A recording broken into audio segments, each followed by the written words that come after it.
Hi everyone, in front of me I've got REALME GT Neo2 and let me share with you how to reset network preferences on this device. So first of all we have to enter the settings, and now let's scroll down to the very bottom and find additional settings. Now let's scroll down again and tap on backup and reset option. And here we have to take a look at this data erasure section. So let's tap on erase all data. And as you can see on the very first position, we've got the option we're looking for. So let's tap on it. Here we have to verify our identity. Of course, if you've got a pattern, PIN, password or fingerprint just like me, you have to use it in order to confirm the whole step, and tap on reset network settings again. And as you can see, we've got the information that your device just reset all network settings successfully.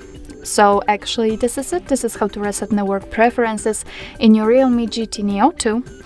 Thank you so much for watching. I hope that this video was helpful, and if it was, please hit the subscribe button and leave the thumbs up.